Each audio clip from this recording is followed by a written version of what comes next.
ଜୟ ଜଗନ୍ନାଥ ସାଙ୍ଗମାନେ, ଆଜିର ରାକ୍ଷୀ ପୂର୍ଣ୍ଣିମାରେ ଅବସରରେ ମୁଁ ଆପଣମାନଙ୍କୁ ସ୍ୱାଗତ ଜଣାଉଛି ଏବଂ ମୋ ନୂଆ ବ୍ଲଗ୍କୁ ମୁଁ ଆପଣଙ୍କୁ ସ୍ୱାଗତ କରୁଛି। ଜୟ ଜଗନ୍ନାଥ। ଚାଲନ୍ତୁ ଦେଖିବା। ଆଜି ଏବେ ସକାଳୁ ସକାଳୁ ମୁଁ ମୋ ସାଙ୍ଗମାନଙ୍କ ପାଇଁ କିଛିଟା ପକାଇଦେଲି। ସେମାନେ ଆଉ ଟିକେ ପରେ ଆସିକି ଖାଇବେ। ଏବେ ଆଉ ଟିକେ ପରେ ଆସିକି ଖାଇବେ। ଦେଖନ୍ତୁ ଏଇଠି ପଳେଇ ଆସିଲେ। ଦେଖନ୍ତୁ, ମୁଁ ଟିକେ ପକ୍ଷୀମାନଙ୍କୁ ବହୁତ ଭଲ ପାଏ ଆଜ୍ଞା। ସକାଳୁ ନିହାତି ସେମାନଙ୍କୁ ଟିକେ ନଦେଲେ ମୁଁ ମନ ଶାନ୍ତି ହେବନି। ସେ ନିହାତି ଆସିକି ଇଏ କରୁଥିବେ। ଏଇଟା ରାକ୍ଷୀ ପୂର୍ଣ୍ଣିମାର ବ୍ଲଗ୍। ଏବେ ସାଙ୍ଗେ ସାଙ୍ଗେ ମୁଁ ସକାଳୁ ସକାଳୁ ଗାଧି ପଡ଼ିଲି। ମୁଁ ତ ଯେଉଁଠି ପାରିଲି ସେଇଠି ଗାଧି ପଡ଼ିଲି। ତାପରେ ଆସିକି ଠାକୁର ପୂଜା ଟିକେ ସାରିଦେଲି। ଠାକୁର ପୂଜା ସାରି ଦେଇକି ଟିକେ ସିନ୍ଦୁର ମାରିଦେଲି।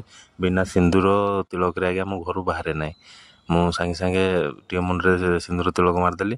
ତାପରେ ମୋ ଭଉଣୀମାନେ ରାକ୍ଷୀ ଧରିକି ଆସିଲେ।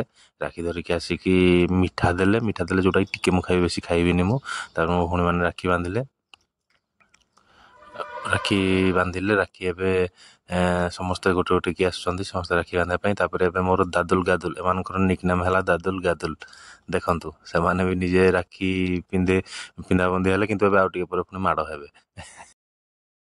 ମୋର ଛୋଟ ବ୍ଲଗ୍ଟି ଆପଣମାନଙ୍କୁ କେମିତି ଲାଗିଲା କମେଣ୍ଟ ମାଧ୍ୟମରେ ଜଣାଇବେ। ଲାଇକ୍ ଟିକେ କରିବେ, ସବସ୍କ୍ରାଇବ୍ ଟିକେ କରିବେ। ଜୟ ଜଗନ୍ନାଥ।